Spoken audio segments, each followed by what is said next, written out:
There is a clock ticking that you cannot see. So love whoever loves you and enjoy your life. That insight has helped me create this huge breakthrough around guilt. My dad just turned 80. And if I do the math, I'm going to be lucky if I get to spend 10 more birthdays with him. And I'll be damned, I'm not going to miss a single one of them. This story goes way beyond your relationship with your parents. It's 4 insights that will help you show up and take responsibility for how you are in any relationship in your life. Hey, it's your friend Mel. I am so excited to be back home. I'm so excited to be spending some time together with you. And I have been waiting to tell you this story about pickleball, back surgery, and my dad's 80th birthday. If you're new, I just want to take a quick minute before I get into all the details and welcome you to the Mel Robbins podcast family. Thank you for choosing to be here with me. And this is the perfect episode to start with. So I mentioned pickleball, back surgery, and my dad's 80th birthday. Do I have a story to tell you? But all joking aside, there is this quote that I saw the other day. I loved it so much that I posted it online. I want to share it with you. There is a clock ticking that you cannot see. So love whoever loves you and enjoy your life. When I read that, there's a clock ticking that you cannot see. So love whoever loves you and enjoy your life. It really hit me. And I have taken this to heart. I'm in this season or chapter of my life where it's just very important to me to prioritize time with my family, both my immediate family, my extended family, and in particular, my parents. I do have this sense that there is a clock ticking that I cannot see. My dad just turned 80. And if I do the math, I'm going to be lucky if I get to spend 10 more birthdays with him. And I'll be damned, I'm not going to miss a single one of them. And that's kind of what this whole story is about, is the experience of going back to the hometown where I grew up in, all for the purpose of celebrating my dad's 80th birthday and some surprising things that happened related to pickleball that I'll get into in a minute, but also surprising things, wake-up calls really, about my relationship with my parents and the things that I can do to make it better. And I'm just going to set the table by saying I feel very lucky because I do have a really good relationship with my family, all things considered. We really love each other. But there is tension. We get caught up in this stupid stuff. There's always stuff that people are holding on to. But at some point, you're going to realize that there is this clock that you can't see and time is going to run out. I don't know what your relationship is like with your parents. I don't know if they're still here. I don't know if it's filled with tension, if there are grudges, but I do know this. There is an invisible clock that is ticking in the background. And at some point, that time that you have with them is going to run out. And this has been on my mind a lot, especially as my parents are getting older. And even though my relationship with my parents is solid, I would love to make it better. I think one of the things that impacts my relationship with my family and that creates this tension is that we don't live near each other. If you don't live near your parents or your family, there's so much pressure that's built up around the times that you do get together that it adds this layer of expectation that I think heightens everything. You know, I live in Southern Vermont. My parents still live in the house that I grew up in Western Michigan. My dad just turned 80. He was adamant he did not want a party for his 80th birthday. And on top of it, he happens to share his birthday with my twin nephews. Ever since the twins were born, my dad just loves spending his birthday with them and making it all about them. And so, I'm telling you all of these details because this is sort of the backdrop of what was going on. And even though there was no kind of set plans and we weren't sure, okay, the twins live outside of Chicago. Are they going to be in Chicago? But my parents are up in Michigan. Where's everyone going to be? I knew one thing for sure. I wanted to be with my dad on his 80th, whether there was a party or not. And so I got it into my head. How awesome would it be if all 5 of us, Chris, myself, and all 3 of our adult kids, all descended down on North Muskegon, Michigan to the house where I grew up for my dad's 80th birthday? And this was difficult to coordinate. I'm sure your family and your life is just as crazy as ours. We've got a kid on the West Coast. We've got 3 adult kids. They've got jobs. They got school. I felt like I needed to call a logistics coordinator at UPS to help me figure this whole thing out. And on top of it, my dad's birthday in August just so happened to fall on this date where there was this teeny little window, right? Where my daughter has time off from work in LA. Our son isn't ready to go to college yet. He's got another week. So there's this teeny little 3-day window where all 5 of us could get on a plane and get there. And one more thing, it's not an easy place to get to. If I were to hop in the car with my family of 5, it would take us between 16 and 18 hours to drive to my parents' house. So we're talking all freaking day in a car. Or if we wanted to spend the money on plane tickets for 5 people, we have to take 2 planes. And the airport from our house here in Vermont is an hour and a half away. 2 flights to get to Grand Rapids, Michigan, and then it's another hour to get to my parents' house. So not exactly an easy, we'll just be there in 3 hours. So I say, doesn't matter, we're going. He's turning 80, we're going. So I pick up the phone and I call my mom and dad and I say, hey, guys, guess what? We're going to come for the weekend and we're going to be there for dad's birthday. And my mom said, well, if you can only come for the weekend, I don't think you should come. And my dad chimes in, yeah, don't bother. We just saw you. We're going to see you in a little bit. It's not a big deal. We're going to be together over the holidays. I'll see you in a couple months. I was like, Dad, you only turn 80 once. We will come. And he goes, well, if you're going to come, I would prefer that you come in September when you could spend more time with us. I'm like, but Dad, I can't spend more time with you in September. It's even busier in September at work, and Kendall lives in Los Angeles, and Oakley will be in college, and we can't all get there. And finally, after all of this dancing back and forth, he said, well, if you can only come for 3 nights, I don't think it's worth it. And then my mom chimed in and said, I actually don't think it's going to work for us. We don't know where the twins are going to be, and we want to make sure that we prioritize their 16th birthday. And besides, the day after Dad's birthday, we've got friends showing up that we have been wanting to see for 6 months. They've been planning to come with us. And if you guys are there, and I'm telling you the details because I guarantee you have had this experience before too, where you're trying to make plans and there's this back and forth and back and forth and back and forth and back and forth. And so finally I'm like, okay, fine, no problem. And my daughter was like, I just have to get back to LA and go back to work anyway. Oakley was like, well, if it's not going to work, then I'm going to stay home because this is the last weekend before I'm going to go to college. And my parents were like, well, I don't blame them. And then Chris offered to come with me. And I was like, well, don't bother. Stay here with Oakley and Sawyer. And that was that. And I said, I don't care what you think, Mom and Dad. I'm still coming. And so I booked a 3-day trip. I flew to Michigan. And let me tell you why. I went because I wanted to, and it had nothing to do with guilt. The old me would have booked the trip out of guilt. I would have been a martyr. I would have felt obligated. I would have had this heavy heart, like I had to be there. I would have been a terrible daughter if I didn't show up. But I didn't do that at all.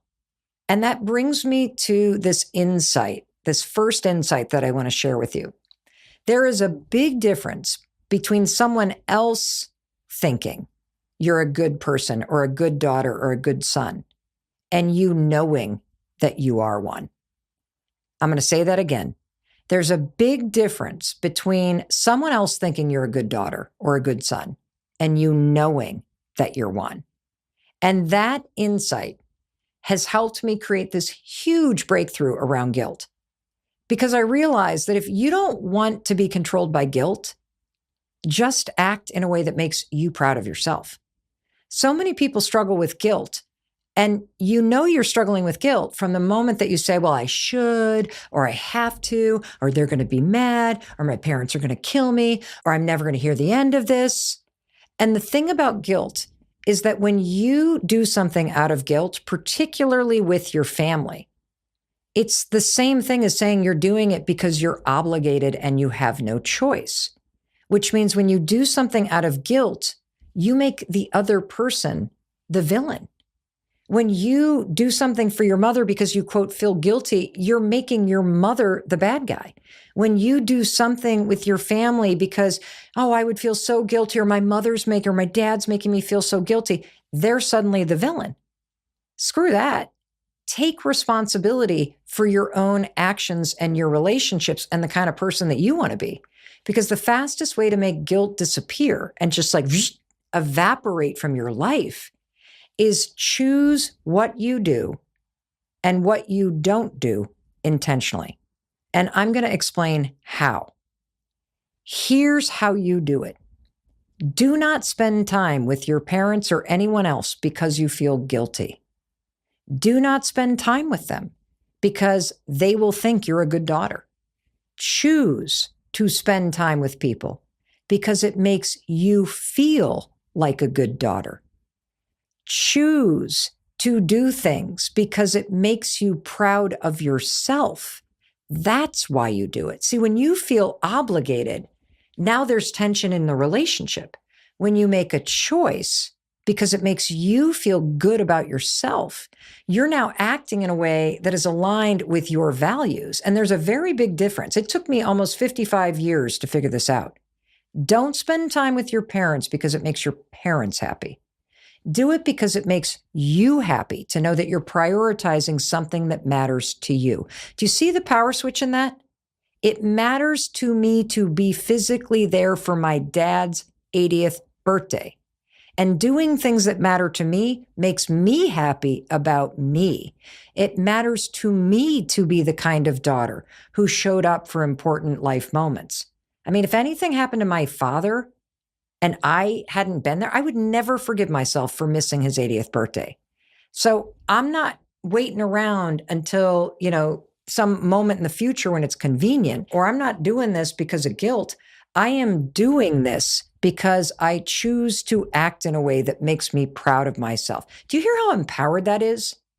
There's no room for guilt when you own your own decisions. And I want to add one deeper point, and it relates to this that can be really frustrating about trying to nail down plans, especially with your parents as they're getting older and they're getting kind of more set in their ways. That dance and that kind of don't come, do come. I don't know if it's going to work. What do you mean you can only come for the weekend? Ba, ba, ba, ba, ba, ba, ba, ba, ba. It can drive you crazy. But if you take a breath and you drop in a little deeper and you tap into what's actually going on beneath the surface that's driving that kind of at the top, there's something really important happening that we don't talk about in relationships.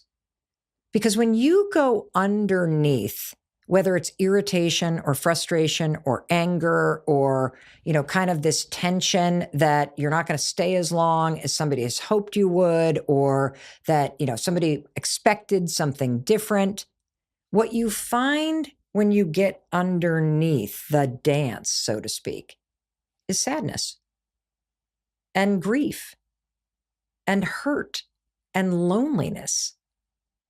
I think the truth is that the older I get and the older my parents get, the more I realize that underneath the tension and the dance and the of trying to schedule time to see each other, all that's there is that we're all just sad. We're sad that we don't live near each other and that we don't know how to express that sadness. And you hear me getting really choked up because I haven't lived in my hometown since I was 18 years old. That was 38 years ago. So when your parents say things that feel like anger, don't come, I'm fine, I'll figure it out. Yeah, do what works for you. Give them the space to express emotion in a not so supportive way. It would be way more evolved for somebody to say, I'm sorry if I sound upset. I just deeply miss you. And I wish I saw you more often. I realized it's often the only way that my parents or most people know how to express themselves. It's just kind of because they haven't done the work to understand the deeper feelings. But frankly, they just don't want to talk about them because they don't want to feel them because it's really uncomfortable. And so when you don't want to talk about the deeper thing, what happens on the surface is you lash out or you're irritated or you're frustrated or you just kind of vent or you express guilt. And it feels like it's over some sort of petty issue. Trust me when I tell you, the thing on the surface is petty, but it is tapped into something way deeper that's actually really profound. And it's probably been building for years. And knowing that will give you the capacity to allow that dance that happens that normally would bother you. Just remind yourself, these things that are petty on the surface always tap into deeper feelings, not just for your parents, by the way, but they're also tapping into deeper feelings that you probably haven't looked at either about the relationship or the situation or the things that have built up. And so don't let that dance stop you from making the effort to create that deeper connection, both with yourself and with them. It really, really matters because that clock is ticking. So I booked the ticket. Planes, trains, and automobiles, make my way from Southern Vermont to Western Michigan. I get home. I love being home. I love how happy my parents are when I'm home. I love sitting out on the back porch and looking at the lake and feeling the breeze. It's just amazing. And I was really excited because even though my dad was not having a party, I convinced my mother, because I'm kind of a pain in the ass, for her to have a little surprise for my dad because it is his 80th. And so she invited a bunch of his golf buddies over for a little bit of a surprise. And I went on to Amazon. This is a great hack to steal. And I ordered a bunch of stuff and shipped it to my parents' house. What did I order? Well, I ordered a huge balloon arch because what is an 80th birthday party without a make-your-own $7 balloon arch with 120 balloons? That was number one. Number two, I ordered all of these happy 80th birthday themed plates and napkins and cups and all this stuff. Number three, I ordered my dad an 80th birthday crown, which of course I made him wear for his entire birthday. And I took photos. But best of all, my mom and dad love to play pickleball. They play pickleball literally every day. So I saw this thing online that I'm like, I've got to get that for my parents. And what I saw was this. It was this video of these 4 people playing pickleball, only they were wearing these inflatable costumes. And so I want you to picture this. Picture 4 people on a court, playing this paddle game, this pickleball game. But they are wearing these costumes that blow up from the waist down, so it looks like they are riding horses. And as they're playing pickleball, every one of them is in this big kind of costume and they're trying to run around. I was like, this is going to be amazing. I'm going to get 4 of them. So I got a flamingo, I got a cow, I got a rooster, and what was the other one? Oh, I got a flamingo, a cow, a rooster, and an elephant. They were amazing. And I had them all shipped to my house. And of course, when the boxes arrived, my mom's like, what is this? What are you up to? And I'm thinking, I'm going to just let her have that because I know she doesn't want me to make a fuss. But the second this stuff comes out, bada bing, bada boom, it's party time. And sure enough, his friends come over. We have a surprise party. It's absolutely fantastic. We break out the inflatable costumes. My dad is wearing his crown. He's smiling all night long. My mom makes everybody get into the inflatable costumes and take pictures with my father while he's wearing the crown. I mean, it was absolutely amazing. And I am so happy I did it. I am so happy I did not ask my mom if it would be okay if I order decorations or if I get these costumes. I just did it. And I'm so glad I did. And that brings me to the second lesson that I learned. You have to stop waiting for an invitation or a celebration, and you have to create it. See, there are 2 things that you and I sit around and wait for when it comes to making plans, particularly with family. One is an invitation, and the other is big events that you're celebrating. And I want to talk about these things separately because there's a little nuance here. It doesn't need to be a holiday or an anniversary or a big event for you to spend time with your parents. And if you're like me and you don't live near your parents, that's what ends up happening. When you have kids and everybody's schedule is busy, that's what ends up happening. You wait for a holiday, an anniversary, a big event, some 3-day weekend when you can consolidate all this time. Don't do that because years go by as you're waiting for the right time to happen or you're waiting for the celebration. And the truth is, for most of us, work is hybrid. You could actually go for 2 days during the week. So in addition to not waiting for some reason to celebrate, just go. I don't want you to wait for an invitation. And I've come to realize, especially as I've gotten older, everyone waits around for an invitation. Stop doing that. Pick up the phone and don't say, I want to come see you. When would work? Say, I'm coming and here's the weekend. When you pick up the phone and you call your parents and you go, hey, I'm going to come home in 2 weeks, you're either going to hear amazing or you're going to hear 2 weeks. What? And if you get the what? Then say, what about this weekend? Oh, that doesn't work because you have friends in town that weekend. No problem. We're still going to come. We're going to get a hotel. Tell them you're coming. This is so important because I do think that life has gotten so busy that we're kind of sitting around waiting for someone else to invite us. Don't wait for the invitation. Just say you're coming.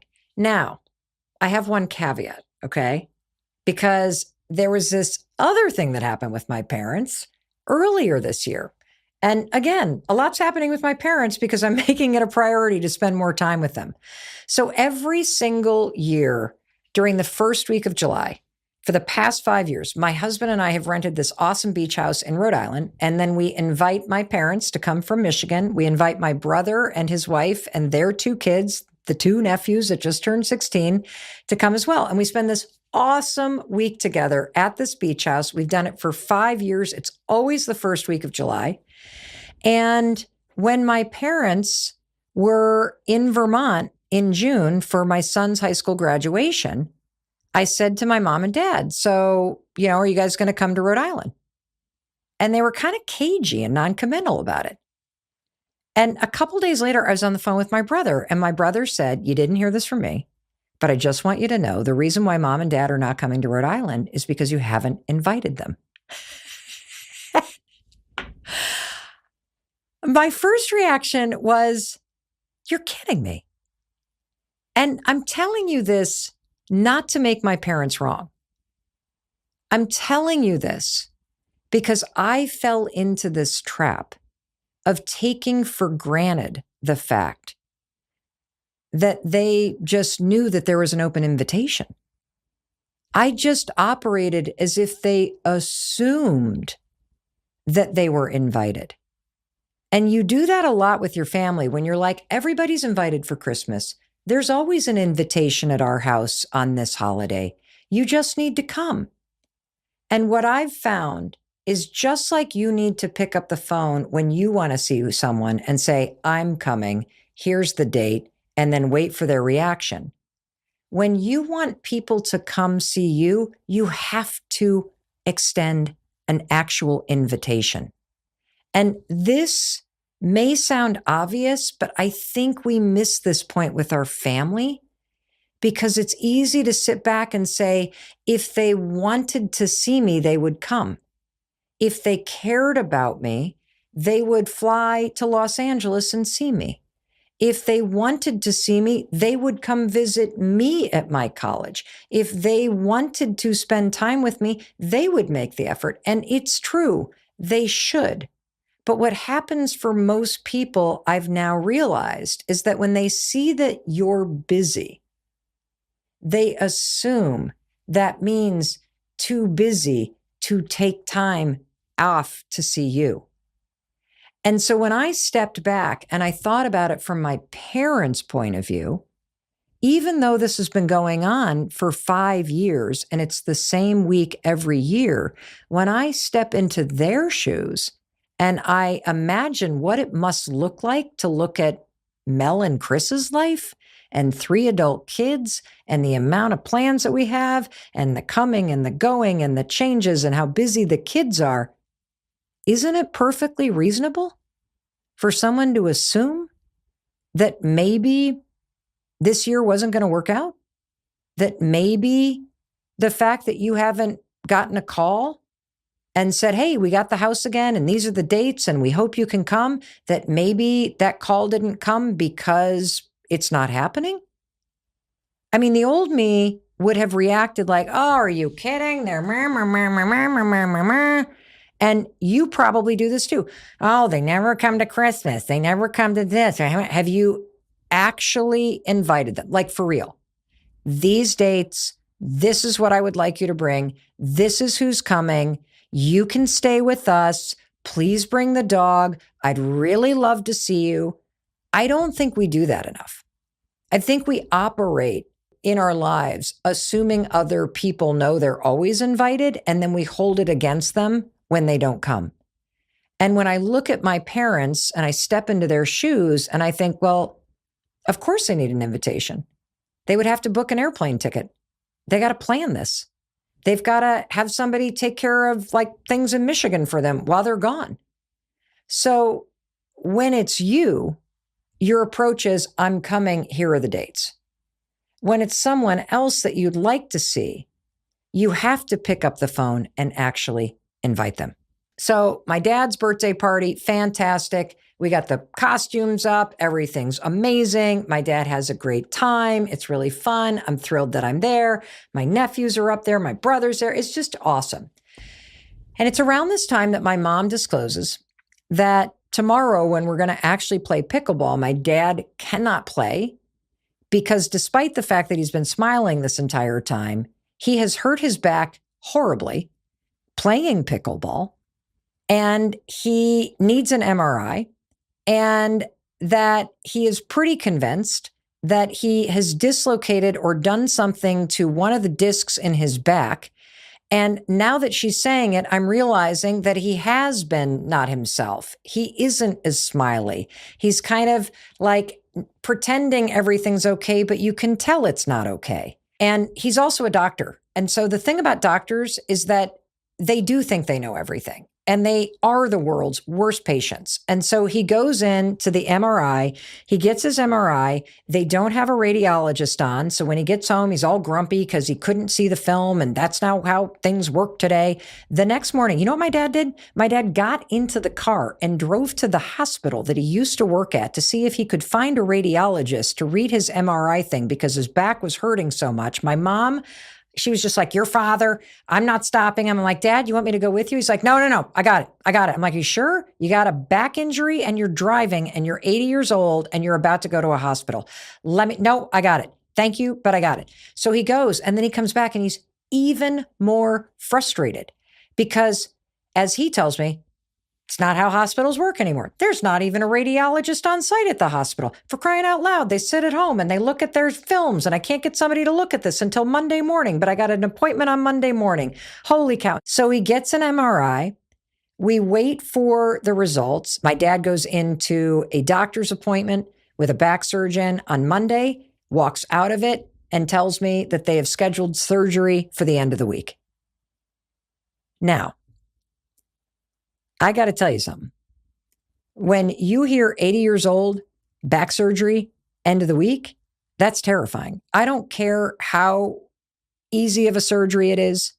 I don't care that my dad's a former doctor and that he's in decent shape. Back surgery, 80-year-old, oh my God. I immediately knew what I needed to do. I picked up the phone. I called Chris. I'm not going anywhere. I'm staying here. I called my business partner. I don't care what's going on this week at work. Cancel it. I'm staying here. There was no way in hell I was getting back on a plane to fly to Vermont while my dad was undergoing routine back surgery. No freaking way. And so I stayed. I stayed all week in my childhood bedroom. That house has barely changed in 38 years. Like, I have not spent 10 days at home since I think I got married almost 28 years ago. And I know you're thinking, well, how did the surgery go? It was your classic hometown thing. We drive my dad in to Trinity Health Hospital, where he used to practice, by the way. The back surgeon I went to high school with, he also happened to be one of my dad's former partners in orthopedics. Talk about small town Michigan.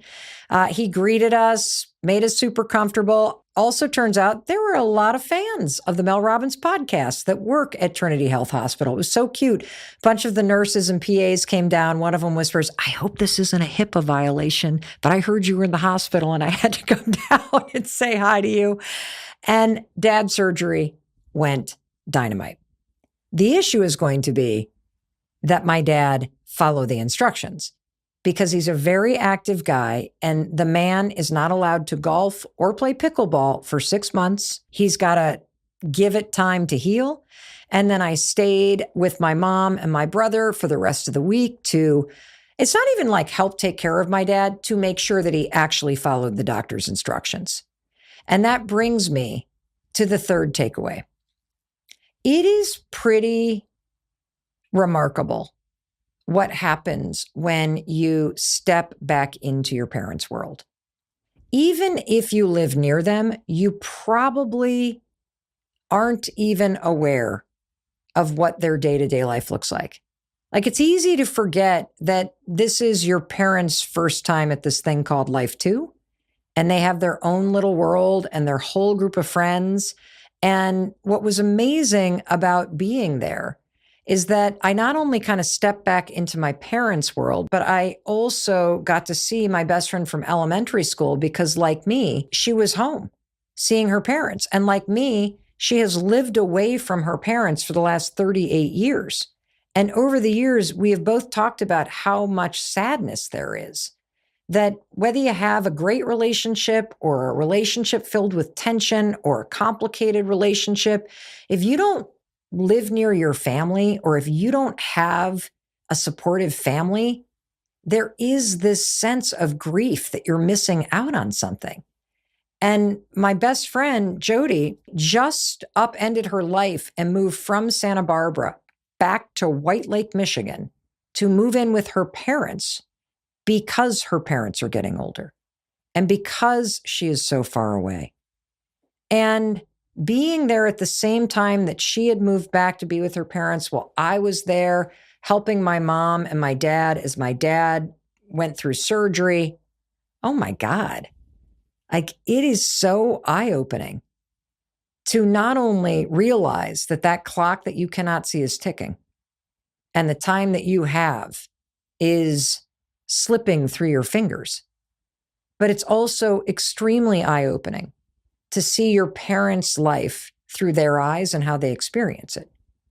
And it was a real wake-up call to truly understand that my parents don't have either of their kids living in the same town. And they're surrounded by people who have at least one kid living in the town that I grew up in. And the fact is, they have had to create a support system amongst their friends. And so it made a lot of sense to me why my mom would go, well, don't come if the only weekend that you can come is also right on top of some of our close friends coming to see us, something that we have planned on for 6 months. I can now step into her world and see that relationship is just as important as their relationship with us because we're not near them. So they've had to prioritize their friendships to create that family and that support system that they need. Wow. And it also scared the hell out of me about the coming years and what we're going to do. And so one of the things that I've promised myself is I'm going back to Michigan before the end of the year to look with my parents at options around. Like, I just feel like we got to start having these conversations rather than hoping for the best. And that brings me to the final thing. People are who they are. People are who they are. And you've got to learn how to love them for who they are, not for who you wish they would be. If you want them in your life, if you want the relationship to get better, you've got to learn how to love people for who they are and not who you wish they would be. The fact is, most people, the older they get, the more rigid and more entrenched they become in who they are. Most people don't change. In fact, they just become more of themselves. And you have to learn to let them be who they are. A lot of that friction, I realized, isn't due to my parents. It's due to me trying to manage my parents. They don't need to be managed. They need to be accepted as they are.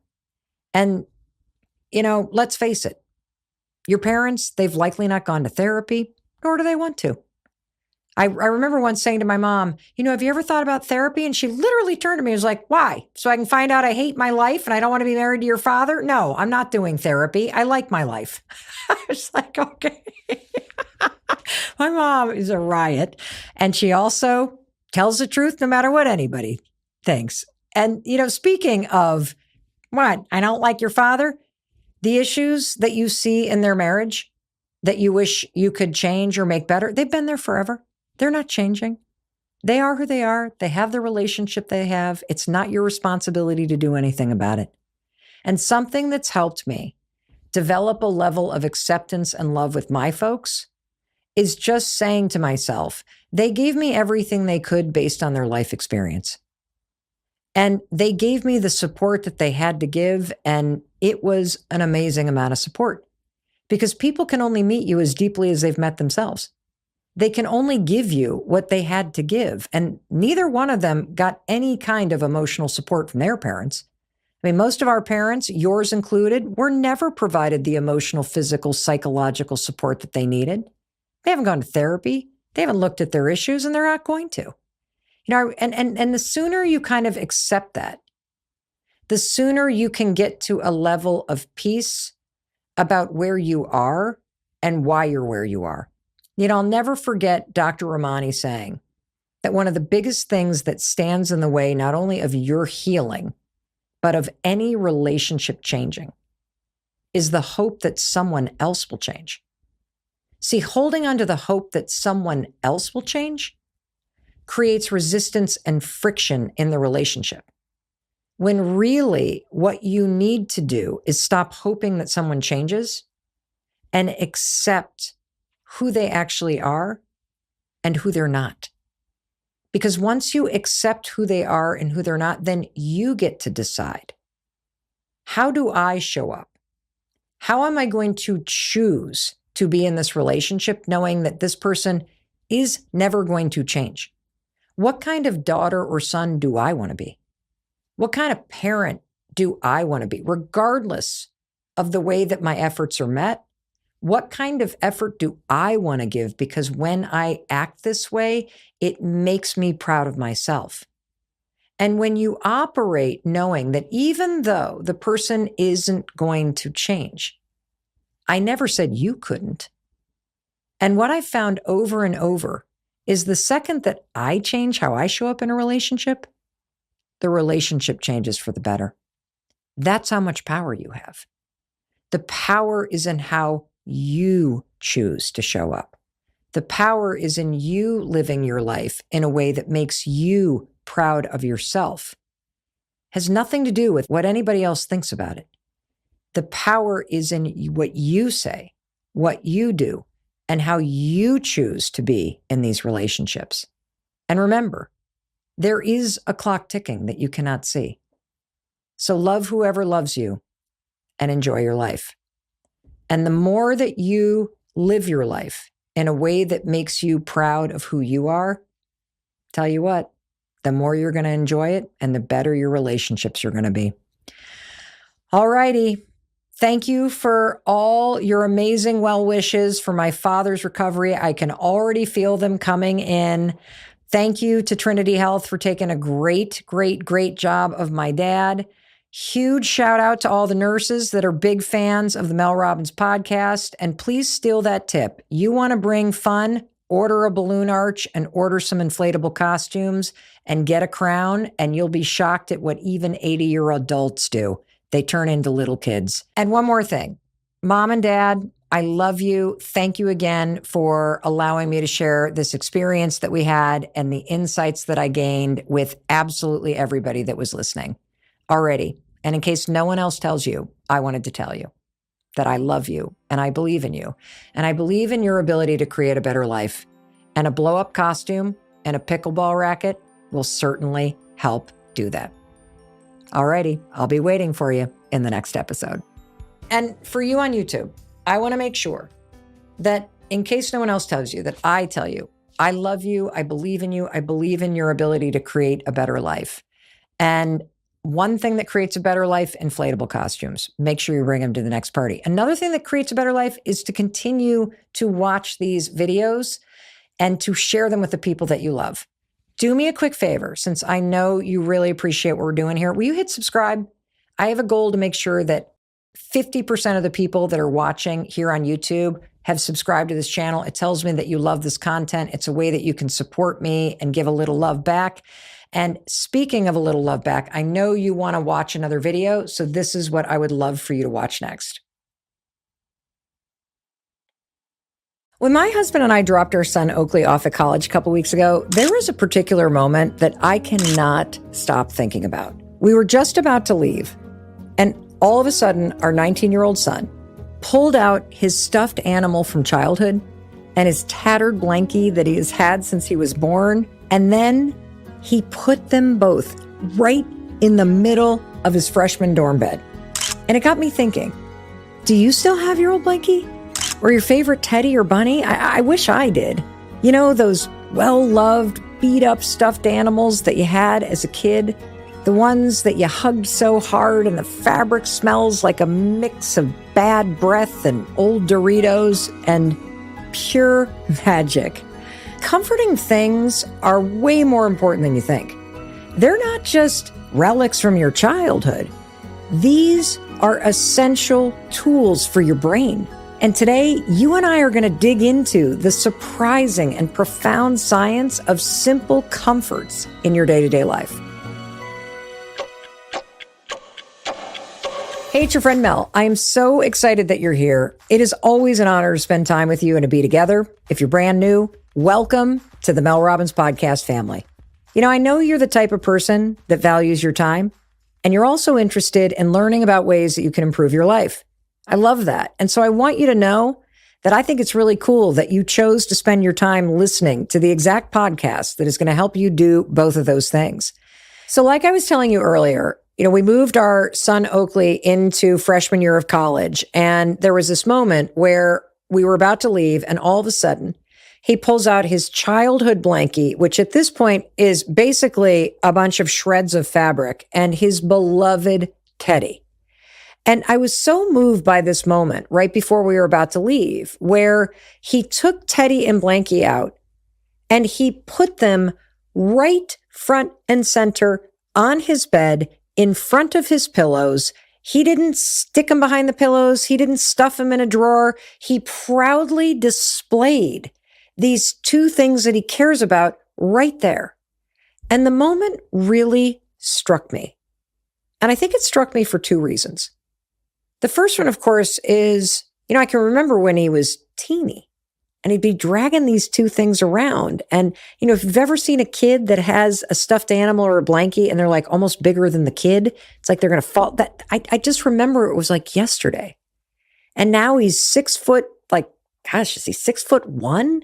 And he's putting it up on his lofted bed. And I'm thinking, oh my gosh, my little guy, like, and now he's in college. And now these two little things that he was dragging around are going to school with him. And so I had this whole moment about how time is like a melting ice cube. And it's just going so fast. And I hate that. But the second thing that struck me is how much he cares about these two things. And what that represents. And what it represents is this deep power of simple things that bring you comfort. And that's what we're going to talk about in this episode. And I'm going to use the story of Oakley and these two objects and some of the things that bring me comfort. And I'm going to invite you to think about all kinds of ways that you can bring the power of simple comforts into your day-to-day life. And as you listen to the story and as we unpack some of the science, we're going to bring in a really well-renowned psychiatrist from Harvard that you're going to just love. We're going to talk about the research on what's actually happening when you seek out comfort intentionally and why this is important. And we're going to attack this from two levels. The first thing that you and I are going to talk about is what comfort provides in your life.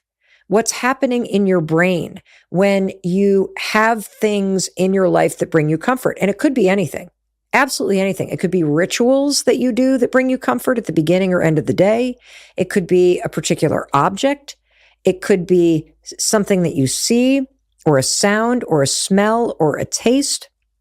It could be a meal that you just love. In fact, our daughter lives in Los Angeles, and whenever she comes home to Southern Vermont, there is a particular meal that she really wants me to cook. In fact, come to think of it, just this morning, she texted me and asked me for this chili recipe that I make. Why? Because it brings her comfort. And the second thing that we're going to dig into, and this blew my mind when I was researching this topic to be able to have this conversation with you, that you and I know that you need to push yourself out of your comfort zone. I'm showing up here all the time talking about the importance of taking risks, growing, stretching, the fact that you're designed to push through your fears and your excuses and learn new things and try new things. But here's what I didn't realize. What I didn't realize is how important it is when you push yourself out of your comfort zone to actually intentionally come back and drop into your comfort zone. That there is this essential partnership between stretching yourself and actually using a moment of comfort to reset yourself and help yourself stretch again. And I'm going to share a lot about the things that bring me comfort throughout this episode. And since you're the kind of person that really wants to enjoy your life, I'm going to invite you right now to start to think about all the little things around you that bring you comfort too. And you maybe even take them for granted, like I did. You and I are just going to take this highlighter and we're going to highlight what's already around you, the things that you already love, and the importance of being intentional about the value that they bring to your daily life.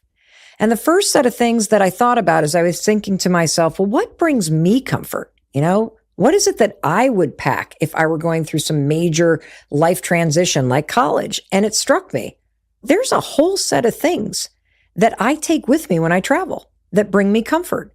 Like, for example, I have this beige scarf. It's this big kind of shawl thing, and it was given to me by a bunch of students in one of the courses that I teach online. This thing's got to be like 6 years old at this point. I take it everywhere. I never travel without it. And it has so many holes in it. You would think that a bunch of moths just took up residence inside this thing and had a party. And at this point, it's so tattered, I'm nervous that if I keep using it, it's going to just rip right in half. And so what I've started doing is instead of wearing it, I now pack it in my carry-on and I wear a different scarf. I have a belt buckle that Chris gave me. And I've had this thing for like a decade. I think he had it made online, and the belt buckle is really cool. It's probably like 3 inches long and 1 inch high, and it has a black and white photo on it of our kids. But here's the catch. The photo is a really old photo. It was taken when Oakley, who's now 19, was a baby. And Sawyer, who is our oldest, she's now 25. She was probably 7 in this photo. And Kendall, who's now 24, she was 6 years old. And every single time I travel, and every time I get on a stage to give a keynote speech, I wear that belt. People always comment whenever I wear it without fail, oh my gosh, I love that belt. Where did you get it? Are those your kids? And then I point to it and I go, yeah, and she's 25 and he's 19 and she's 24. And you know what? I love this belt because it's the best way to travel with your kids. Gets a laugh every time. And the reason why I love this belt so much is that it makes me feel like my kids are with me. And that brings me a sense of comfort. And that's not all that I take when I travel. Over the years, as I've traveled around, especially around the United States, and I've been giving keynote addresses at all these big corporate events, people come up to me and they give me little mementos that mean something to them, that bring them comfort.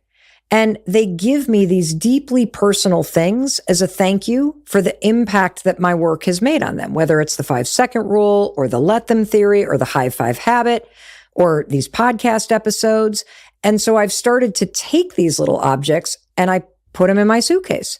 I have medallions that signify somebody's sobriety. I have wristbands that are tributes to people that died. I have a brooch actually from a woman that gave it to me.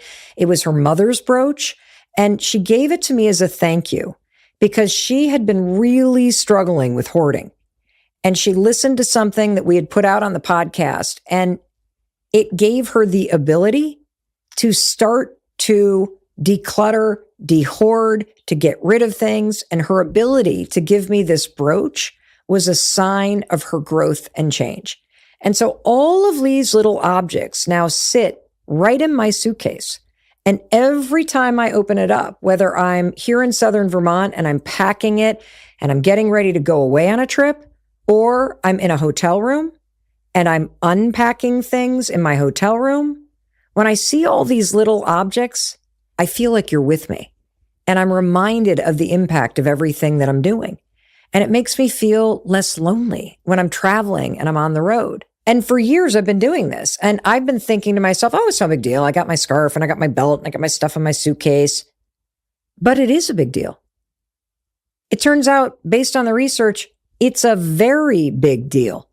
Things like Teddy and Blanky, they not only give you comfort, according to the research, comfort is essential for helping you create a better life, which is what you and I are going to dig deep into in this podcast. I looked into the definition of comfort so that we could all just start with the same baseline understanding of what this word means.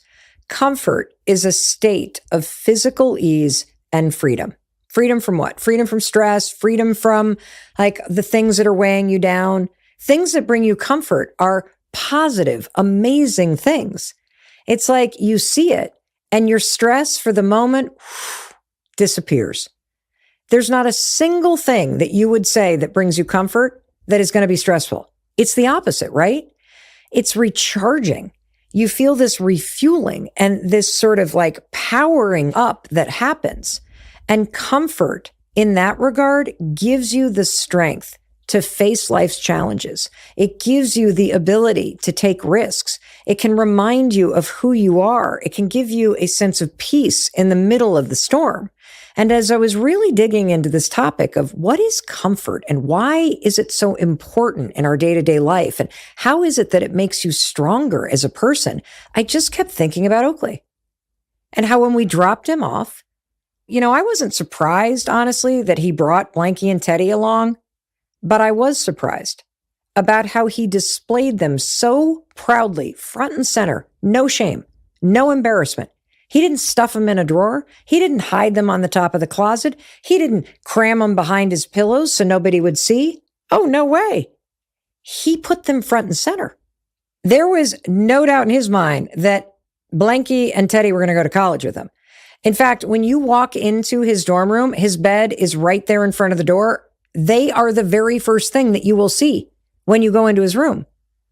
And when I thought about it, this wasn't just some random choice on his part. He was intentional. He was bringing a piece of home with him, something predictable, something familiar, something that brings him comfort. Doesn't that make a lot of sense when you stop and think about it? But you want to know what's really fascinating about this?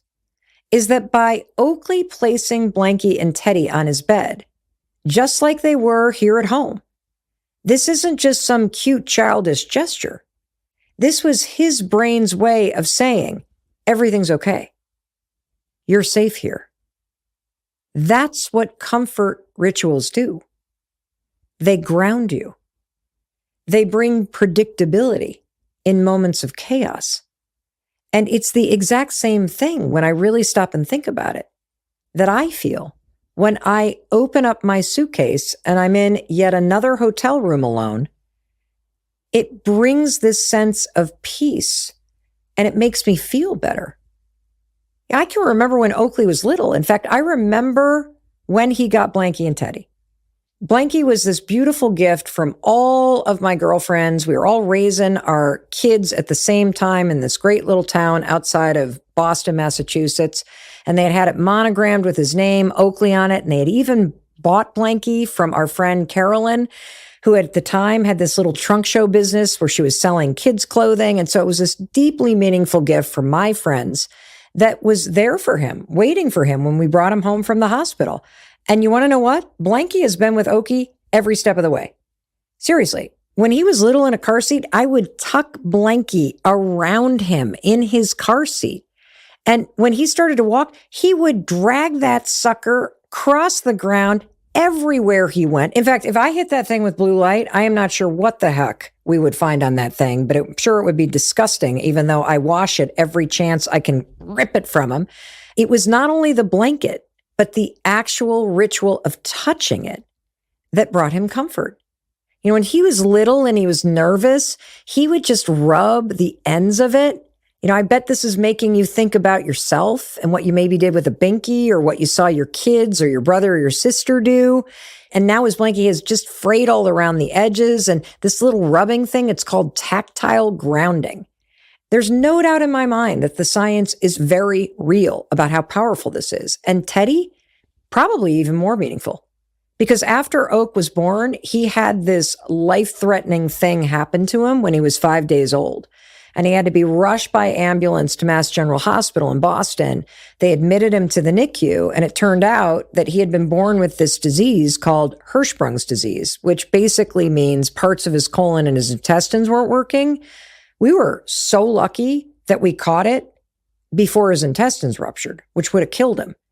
So he was at Mass General for 30 days in the NICU, having surgeries on his plumbing, and Teddy was in the NICU, in the crib with him the entire time. So these two, Teddy and Blanky, they have been Oak's companions on the road to life for 19 years. And by bringing them to college, he wasn't holding on to his childhood. He was doing something way more powerful, something that you and I need to do. He was creating comfort in a brand new environment, a space that's unfamiliar, stressful, and unpredictable. And I want to stay here for a moment longer because I was so interested in this moment and the level of comfort that Blanky and Teddy provide to Oak that I called him. And I asked him to explain in his words, what is your relationship to Teddy and Blanky? What emotions do you feel? And how do they bring you comfort? So he recorded his answers to those questions in his dorm room for you. Let's take a listen. Hello, everyone. Hello, Mom. I hope you're all doing well. Now I'm in my college dorm. Big college kid. And my mom asked me what is comforting to me. And I don't know if she's told you yet, but I have two important stuffed animals that I have owned and that I deeply care about. Their names are Blanky and Teddy. They're not very original names, but you know what? What are you gonna do? And anyways, they're very important to me because they've been with me my whole life. They remind me of home. Like everything about them reminds me of home, like their smell and their feeling and just like the emotion that it brings up with it. I'll start with Teddy. And Teddy's great. He used to be very fluffy and very poofy, but all the foam is there's no foam in the top anymore. It's only in the bottom, and it's very like gross probably. His ears have both been like chewed off. His face has been sewn together, and it's familiar. And I know that this is a sense of familiarity just because I've had Teddy for my whole entire life, and that is a great feeling. And then this is the rag. This is Blanky. This white cloth used to be the full front of it, but I ripped it off over time. Every single corner is like mauled and gross and like linty and everything. These are gross. Like these are not like cool. Like, I mean, they're cool to me and they mean a lot to me. However, I still put them up on my bed and I put them out for the world to see because there's no shame. There's no shame in it. I just love that he said he cares about these two things and that he put them up on his bed and there's no shame. And this is a very important thing to expand upon because you and I are so hard driving. I mean, you listen to this podcast because you want to improve your life and you value your time, and I do too. And you're looking for ways to do that. And I know you're probably thinking, Mel, what are you going to say? I got to take a stuffed animal to work? You know, what the heck? I'm not saying that, but I really want you to think about this. In moments of challenge, in moments of stress, in moments of major life changes, or in moments where you're in a completely new place, what do you immediately want to do? You want to try to comfort yourself. One of the first things I do if I'm in a new environment is I want to try to make it feel more comfortable, more like my home. And think about the word home. Home is a place where you feel safe.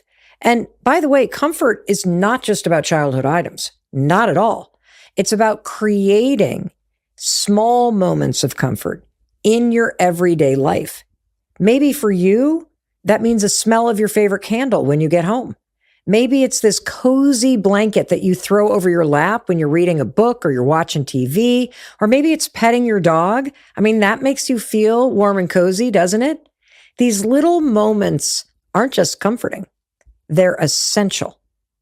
So let me ask you, what is your version of Blanky and Teddy right now? What is comforting to you? I shared about my shawl and my belt and some of the things that are in my suitcase, but holy cow, when I really highlight these comforting moments or these little vignettes in my mind that make me just drop in when life gets overwhelming, there's got to be things in your life that you're now starting to think about. You've got this blanket that you love. You have this tea that you love to drink. You love the sound of something.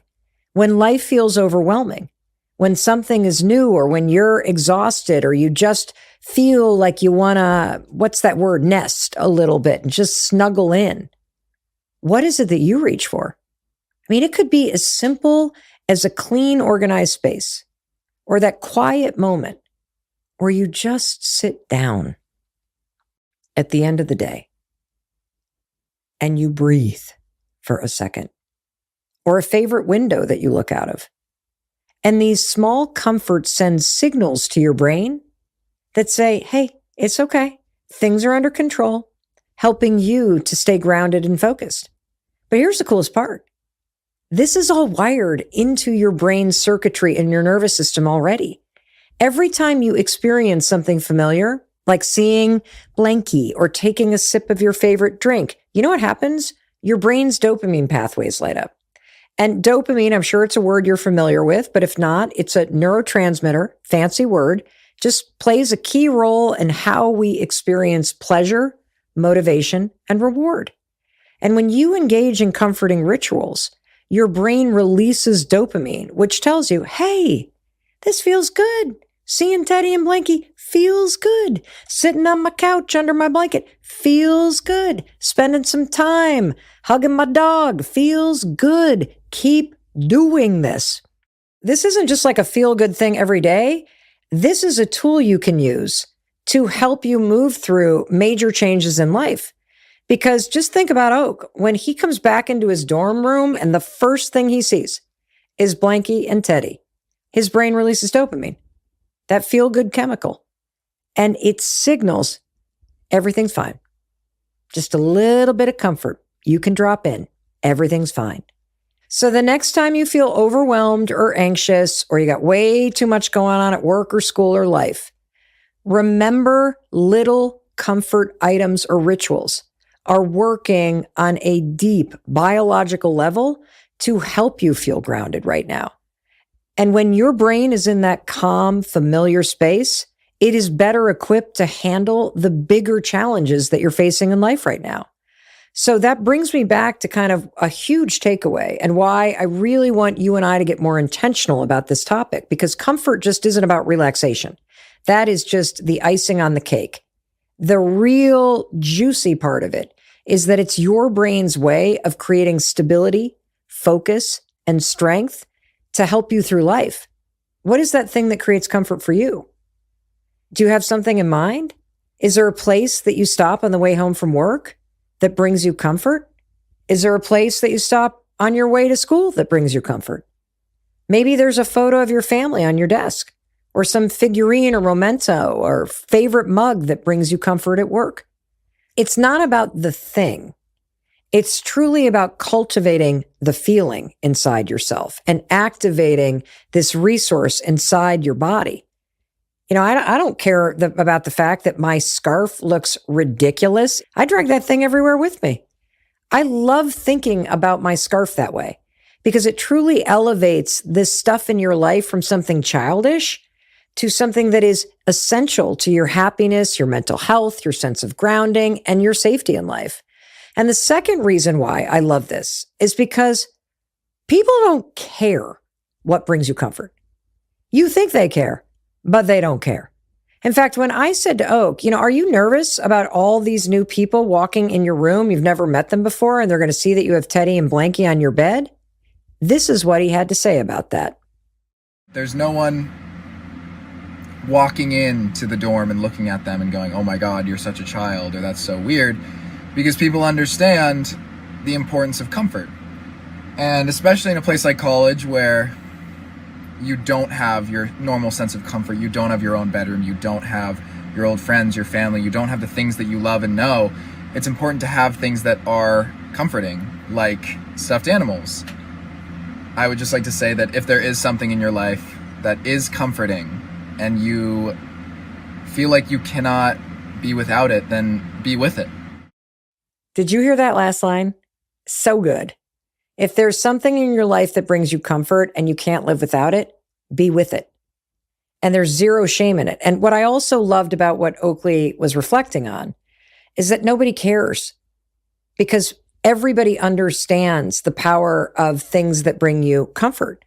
So whatever it is that you need, whether it's in your suitcase or on your way to work or on your way to school or on your way home at the end of the day, whatever it is that brings you comfort, be with it and truly understand the power in owning that and providing that for yourself. And one of the things that I love about digging into this topic is it elevates and highlights the importance of creating these moments and being aware of this for yourself. The more deliberate you are about the power of simple day-to-day comforts, the more powerful you're going to feel. And if that's not reason enough to get serious about this topic, I want to take this even a step further and talk about the balance that is necessary between comfort zones and pushing yourself out of your comfort zone and the necessity of knowing when you need to drop into your comfort zone. There is a relationship between your ability to take risks in life and the need for you to come back to something that is comforting in order to refuel and reset yourself. And the research around this is super interesting. Here's how I want you to think about the relationship between things of comfort and the need to push yourself out of your comfort zone, because they work together. So think about yourself almost like a rubber band, right? And you know how a rubber band, it can stretch out and then boom, you let go and it goes right back and resets?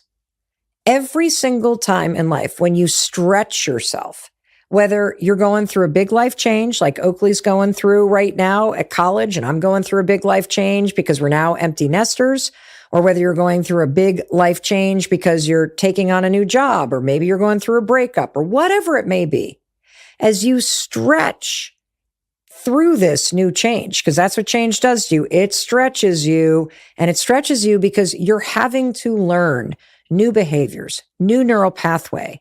And as you're learning all these new patterns and behaviors and pathways in your life and stretch yourself as you push through this challenge, and it could be any kind of challenge. It could be a physical challenge. It could be a creative project that you're working on. Every time you stretch, I want you to think about that rubber band and how a rubber band stretches. And then I want you to remember there's always that moment where it retracts and resets. You're the exact same way.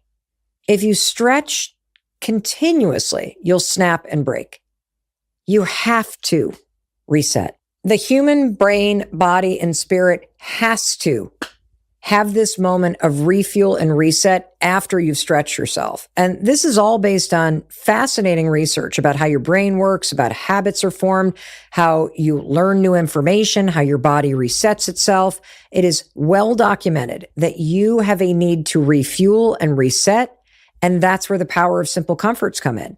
You and I spend a lot of time talking about pushing yourself beyond your comfort zone, learning how to take those big risks that change your life, like applying for that big job or going out to dinner to that nice restaurant alone, trying improv, asking that person out, sharing a message or a personal story on social media, auditioning for an orchestra as an adult, taking a ballroom dancing class, asking someone to mentor you.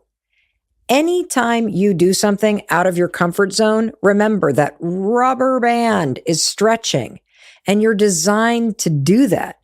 And let's face it, growth doesn't happen when you're just coasting along, comfortable in your routine, doing the same old.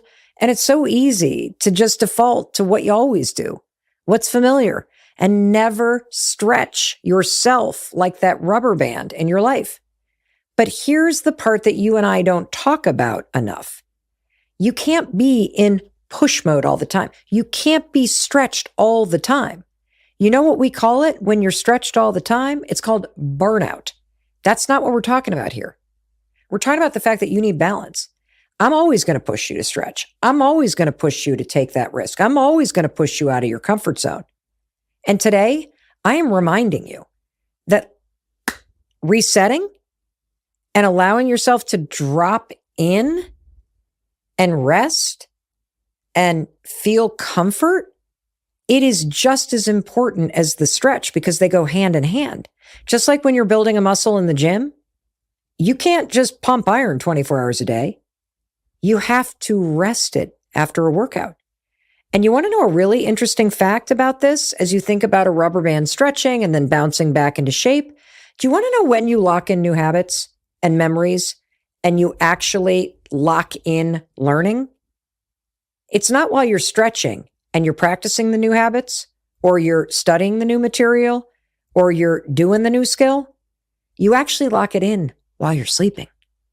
Doesn't happen when you're awake. Doesn't happen when you're stretching. It happens when you're comfortable. It happens when you're resting. See, you are designed to go through periods of stretching, but then you need a period of rest and comfort so you can refuel. And you want to know the best ways to refuel? It's to come back to something that gives you comfort. And when I think about my own life, one of the things that has always given me comfort when I'm going through a stressful time or I'm stretching myself and I'm out over the tips of my skis and I need some reassurance, I call my parents. How many times have you called home for some comfort or just to hear someone's voice? You know this is true. And if your parents are no longer here, I'm sure you wish they were because you know the power of being able to see them or talk to them. And you can feel the comfort that it brings you. And there's more to this than just knowing that what I am saying is true. It reminds me of one of my favorite things that world-renowned Harvard psychiatrist Dr. Robert Waldinger said on this podcast. In fact, he's one of the most popular experts to ever appear on the Mel Robbins podcast. And I want to play something that he said for you. It relates to this topic of comfort and our ability to stretch and the critical need for us to also reset.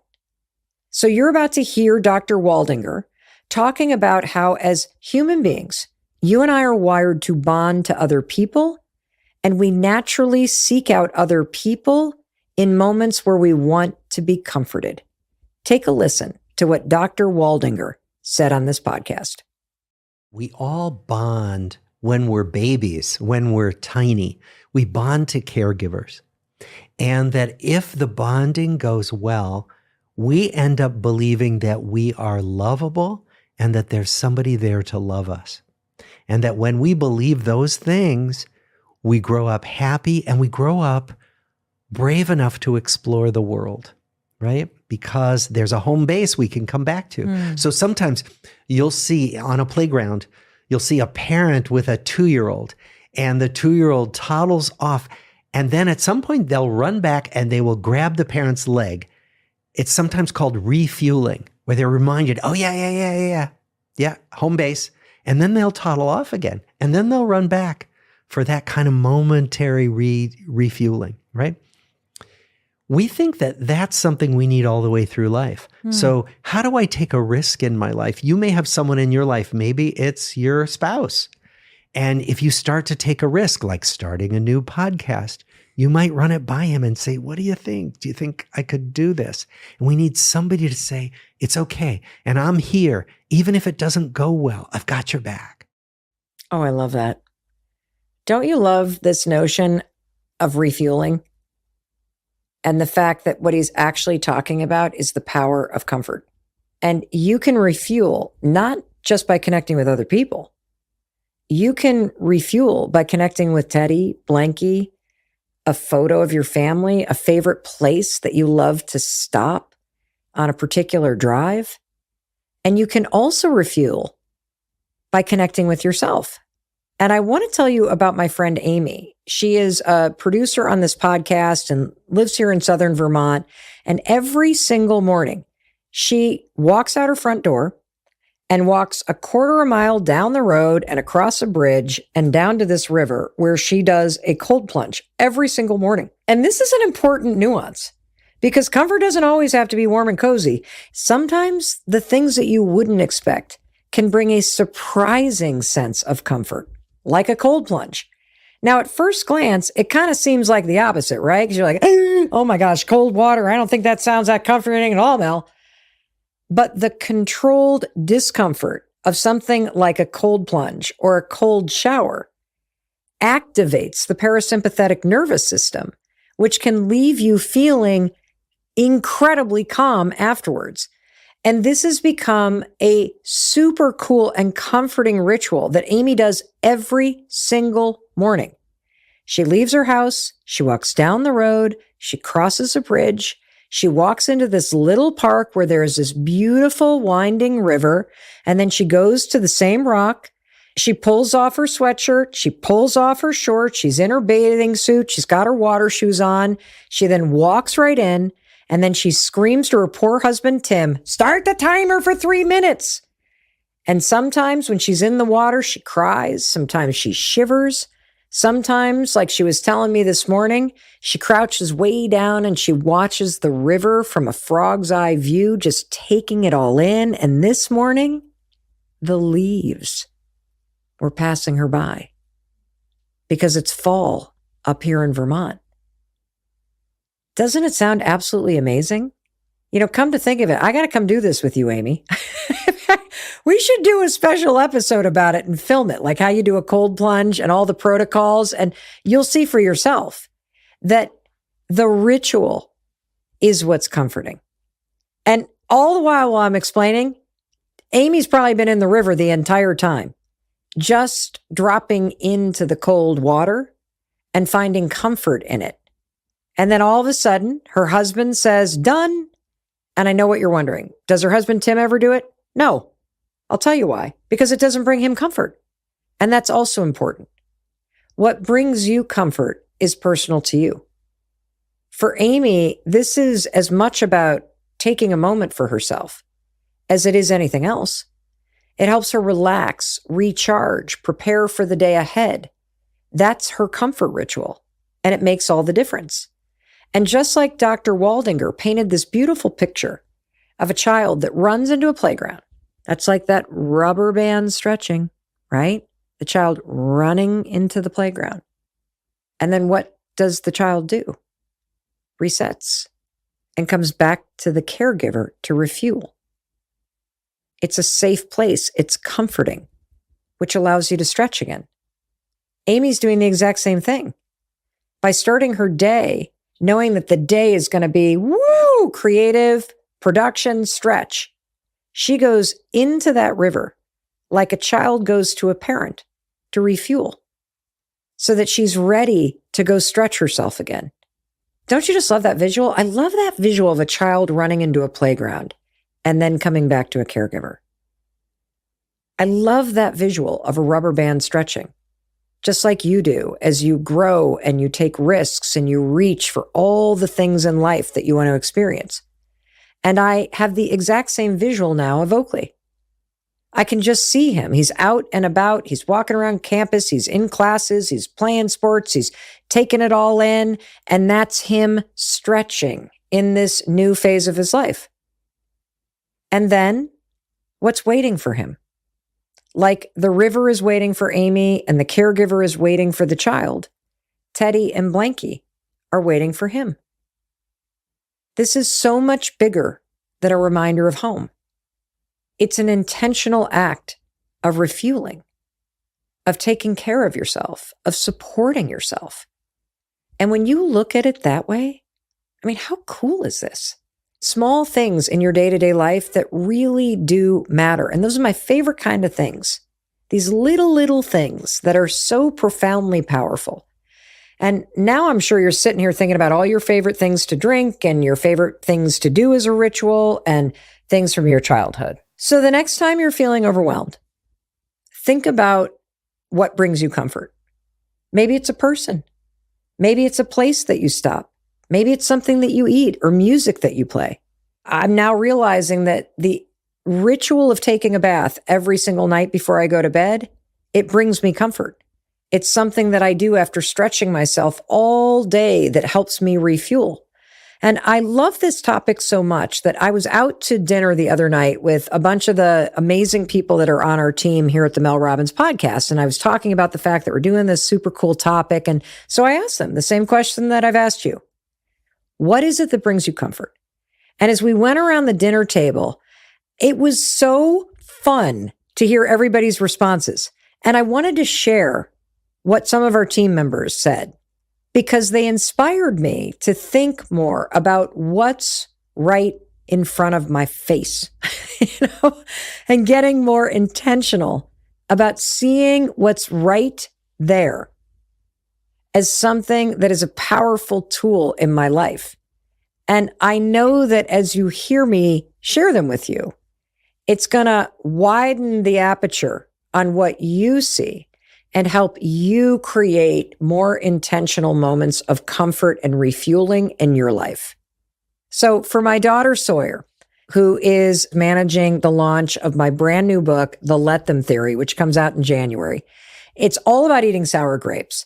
I have no idea why. I cannot eat a sour grape to save my life. I pop a sour grape in my mouth and it's like my cheek suction, or I do not like it. But every time she pops a sour grape in her mouth, boom, she gets a wave of comfort. Simple sensory experience. Boom, there's the joy. And it's not just food. For example, one of my business partners, David, it's the smell of freshly mowed grass. That one got a lot of, oh, yeah. For my other business partner, Christine, oh my gosh, she was so cute. She described this feeling. They have this couch that has, you know how some couches have like that L thing where somebody gets, it's always the primo spot on anyone's couch, right? Because it's the one that has the chaise piece where your feet can go up. That's her spot on the couch. And when it's after dinner and everybody is running to that couch, their two Australian shepherds dart toward that chaise part of the couch. They jump up because they're waiting for Christine to climb on so they can climb on top of her and then get into their blanket. That's comfort. That's refueling. For our executive producer, Tracy, library. This is a really common one. There's something about the smell of old books combined with that feeling of, remember holding a library card? And that sense of discovery when you walk into a library, that is a refuel for her. In moments of stretching, she can walk into a library and just feel like herself. It's so beautiful, right? It creates this moment of peace.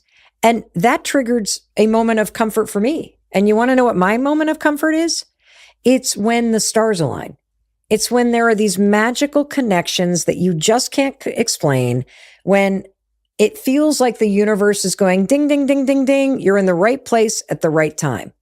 I want to tell you something. When I'm stretching like crazy and I get one of those signs from the universe, I'm like, boom, I am refueled. Thank you very much.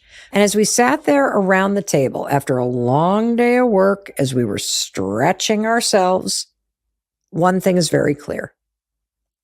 The things that we find comfort in, they don't embarrass us at all because they bring you so much joy. And there is power in embracing it. And that brings me back to the heart of what Oakley wanted to say to you. Before I sign off and I let you guys get back to my mother, who was amazing and we all love, I love you, Mom. I would just like to say the stuffed animals, your cozy photos on your wall, your weird trinkets from childhood, they're all comforting and they're all special, and you should feel no shame, because there's nothing wrong with something in your life that will bring you comfort and that will bring you joy. And I fully encourage you to hold on to those comforting things. Regardless, hold on to them, treat them with respect, keep them in your life until the very last moment. I swear to God, I will keep Blanky until he is like a singular thread of string. And even then, I'll probably just like frame him in my bedroom as an adult. Same thing with Teddy. Like, both of these will stay with me forever until they can no longer be with me, because it brings me joy. I love you guys. Have an amazing day. You're loved. I love you. And I love your comforts. I love what brings you guys comfort. Can you tell I got a huge smile on my face? Because I just realized one more thing that is a massive refueling and a moment of comfort. And that's anytime you hear someone say they love you. I mean, every time you hear it, it just refuels your soul, doesn't it? It sure does for me. So in case no one else tells you today, I wanted to be sure to tell you that I love you and I believe in you and I believe in your ability to change your life. And that's going to require you to not only stretch yourself, but it's going to require you to reset and refuel. And now you know the surprising and powerful science of how simple day-to-day comforts help you do that. Alrighty, I'll be waiting for you in the very next episode.